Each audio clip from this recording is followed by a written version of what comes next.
Selamat datang di channel Denny Akbar. Novel Menantu Dewa Obat. Bab 89. Untuk mengejar 300 juta dolar itu jelas tidak mungkin. Oleh karena itu Reva hanya bisa memikirkan cara lain untuk mengumpulkan uangnya. Sekarang di pihak Reva hanya ada 3 orang yang dapat dengan mudah menghabiskan 300 juta dolar. Mereka adalah Austin King, Brand Mon dan Kenji Sim. Meskipun Jack Meng juga memiliki kekuasaan tetapi itu tidak berarti bahwa dia cukup kaya. Dia hanya memiliki kekuasaan yang lebih kuat saja. Dan akhirnya Reva memilih Bradmon. Lalu dia pun mendatangin perusahaan Brandmon. Sebelum naik ke atas Reva menautkan kedua alisnya dengan heran. Meskipun bangunan ini berada di bawah pancaran sinar matahari tetapi seperti diselimut oleh aura suram yang sulit dijelaskan. Reva yang mendapatkan warisan ilmu dari Dr. Jenius Chulen Li tidak hanya terampil dalam dunia medis tetapi juga mendapatkan ilmu Feng Shui. Saat terakhir kali Reva bertemu dengan Brad, dia sudah merasakan ada yang tidak beres dengannya. Putranya yang mengalami kecelakaan mobil sangat parah itu bukan hanya sekadar kecelakaan biasa.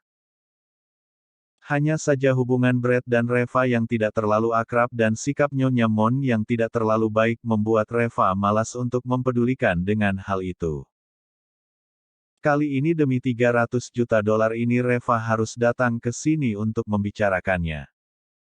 Reva berjalan masuk ke dalam perusahaan Mon Group. Dia mendaftarkan diri di meja resepsionis kemudian duduk di sampingnya sambil menunggu. Tidak lama kemudian dia melihat gadis di meja resepsionis itu mendatanginya dengan sekelompok penjaga keamanan. Pemimpinnya adalah seorang penjaga keamanan yang gemuk dan berkulit putih. Ketika dia melihat Reva, matanya berkedip seolah-olah dia telah melihat seorang musuh. Si gemuk ini adalah sepupu Nyonya Mon dan dia adalah ketua keamanan di sini. Beberapa hari yang lalu Nyonya Mon pulang ke rumah dan mengeluh di depannya dengan mengatakan bahwa dia telah dipermalukan oleh Reva. Si gemuk ini kemudian mengingat hal ini dalam hatinya. Dia sudah lama ingin mencari kesempatan untuk memberi Reva pelajaran dan membalaskan dendam saudara perempuannya itu. Tetapi tak disangka Reva malah datang sendiri menemuinya. "Berdiri kau, siapa yang menyuruhmu duduk di sini?" tegur si gemuk dengan marah.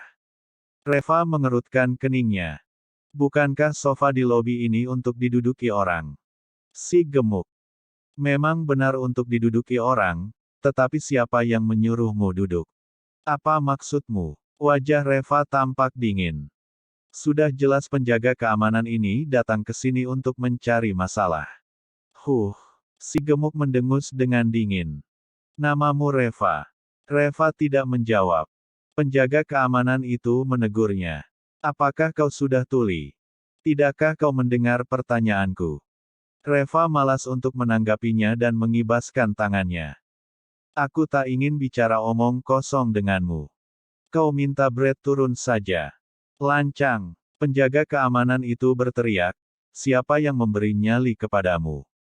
Beraninya kau memanggil direktur Mon kita dengan namanya saja." Reva berkata dengan marah, "Apa yang sebenarnya kau inginkan? Kau kira direktur Mon itu siapa? Orang yang bisa kau temui seenak jidatmu?" Penjaga keamanan itu berkata dengan dingin. "Pergilah, direktur Mon tidak menerima tamu hari ini." Reva mengerutkan keningnya dengan bingung. "Maksudmu kau dapat membuat keputusan atas nama Brad?" Seorang penjaga keamanan yang berada di sebelahnya segera berkata. "Ketua kami adalah adik iPad Direktur Mon. Tentu saja dia dapat membuat keputusan atas nama Direktur Mon." Reva yang mengetahui hal ini wajahnya menjadi dingin. "Aku sarankan kepadamu agar segera memanggil Brad untuk datang menemuiku. Kalau kau berani menundanya, akibatnya kau tanggung sendiri." "Brengsek, kau kira kau dapat menakutiku?" si gemuk memaki. "Ku beritahu ya, selama aku ada di sini hari ini jangan harap kau bisa bertemu dengan kakak iparku." Jika kau ingin bertemu dengan kakak iparku juga boleh. Tetapi kau harus berlutut dan bersujud di sini sampai emosi kakak perempuanku membaik. Saat itu mungkin aku akan membiarkanmu bertemu dengan kakak iparku. Sudahlah, aku tidak ingin berbicara omong kosong denganmu. Reva melambaikan tangannya dan mengeluarkan ponselnya. Aku akan langsung menelepon Brett saja. Kau masih ingin menelepon? Ambil ponselnya untukku. Teriak si gemuk dengan marah. Beberapa penjaga keamanan itu segera bergegas tetapi tidak mengambil ponsel itu. Mereka memegang tongkat dan memukul kepala Reva.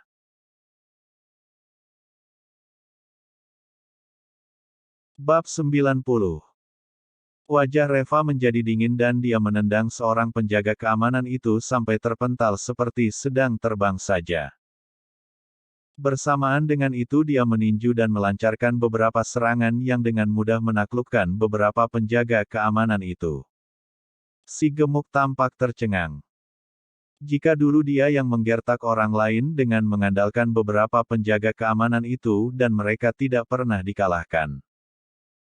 Sekarang 7 atau 8 orang penjaga keamanan ini dikalahkan hanya oleh satu orang. Apa-apaan ini? Kau berani memukul orang di sini? Si gemuk itu berkata dengan suara gemetar. Apa kau tahu di sini adalah perusahaan Mon Group? Reva malas untuk menanggapinya. Dia mengeluarkan ponselnya dan memutar nomor Brett Mon. Tetapi panggilan teleponnya tak dapat tersambung. Reva tampak tertegun. Tadi saat di dalam perjalanan ke perusahaan Brett dia sudah mencoba menelepon beberapa kali juga tidak dapat tersambung. Sedang sibuk apakah Brett Mon ini? Dan di saat yang sama Nyonya Mon berjalan keluar dengan sekelompok orang bersamanya. Wajahnya tampak suram. Reva, kau mau apa? Kau datang ke perusahaan kami untuk membuat onar. Kau benar-benar berpikir bahwa keluarga Mon kami ini mudah untuk kau tindas ya? Reva, aku ada hal penting yang harus kubicarakan dengan Brett. Tolong kau panggil dia turun untuk menemuiku. Nyonya Mon terlihat kesal. Kau pikir suamiku adalah anak buahmu. Yang bisa kau panggil sesuka hatimu begitu. Di kota Carson ini tidak ada satupun orang yang berani berbicara dengan suamiku seperti ini. Kau kira siapa dirimu yang bisa memanggil suamiku untuk turun lalu dia harus menuruti kehendakmu untuk turun? Reva mengernyitkan keningnya dan berkata dengan dingin, Nyonya Mon, kau pikir putramu sudah tidak dalam kondisi bahaya lagi ya jadi sekarang kau memperlakukanku seperti ini. Abis manis sepah dibuangkah? Nyonya Mon sangat marah. Abis manis sepah dibuang. Reva, kau punya hak apa berkata seperti itu terhadapku? Kau memang telah menyelamatkan putraku tetapi kami juga telah memberimu kartu VIP yang bernilai ratusan juta. Dan ternyata kau masih belum puas juga. Apakah kali ini kau datang ke sini untuk meminta keuntungan lainnya lagi? Bahkan seorang pengemis pun tidak akan seserakah kau dan tidak tahu malu seperti dirimu. Nyonya Mon yang berbicara sampai naik darah itu pun kemudian melambaikan tangannya dan berkata, Kau tak berhak untuk berdiri di hadapanku, pengawal, seret dia keluar. Beberapa pria tegap itu pun segera mengepung Reva. Pria-pria itu tampak seperti pengawal terlatih. Ketua pengawal itu berkata dengan dingin, keluarlah sendiri atau kami yang akan menyeretmu keluar. Reva berkata dengan dingin, Nyonya Mon, kali ini aku datang ke sini untuk membantumu, apakah kau harus bertindak seperti ini? Aku menyuruhmu keluar, siapa yang menyuruhmu bicara? Ujar ketua pengawal itu dengan sangat marah dan tiba-tiba meninju dada Reva. Tetapi Reva dengan cepat meraih pergelangan tangannya lalu memutarnya dengan keras dan lengan pria itu pun mengeluarkan suara yang tajam dan langsung terkilir. Pria-pria lainnya yang melihat kejadian itu pun terkejut lalu menyerang Reva satu demi satu. Mereka semua ini kelihatannya lebih kuat tetapi mereka belum mampu untuk menghadapi Reva. Dengan cepat orang-orang ini semua tersungkur di lantai. Mata Nyonya Mon membelalak lebar. Semua pria-pria itu adalah pengawalnya yang biasanya dapat menaklukkan beberapa orang untuk setiap pengawalnya. Sekarang mereka semua ditaklukkan oleh Reva dengan mudah. Monster macam apa dia ini? Kau berani memukul orang di perusahaan kami. Nyonya Mon sangat marah. Panggil polisi. Cepat panggil polisi. Reva mengerutkan keningnya dan malas untuk berdebat. Dia hanya berkata dengan dingin, Nyonya Mon, sejujurnya masalah putramu itu belum selesai.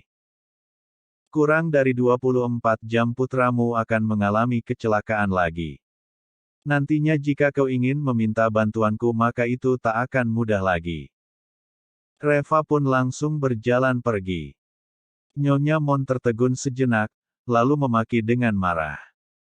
Kau yang bermargali, beraninya kau mengutuk anakku. Putraku ada di rumah sakit sekarang dan juga dipantau selama 24 jam. Aku ingin melihat apa yang bisa terjadi pada anakku.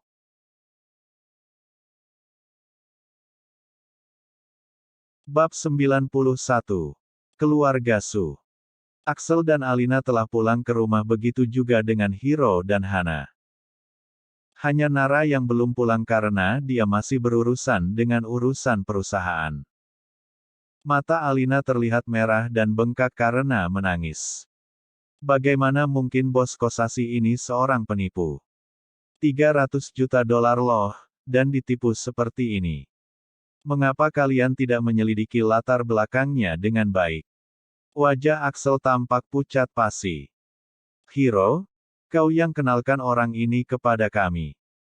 Sekarang kau katakan bagaimana penyelesaian masalah ini sekarang. Hiro dengan canggung berkata.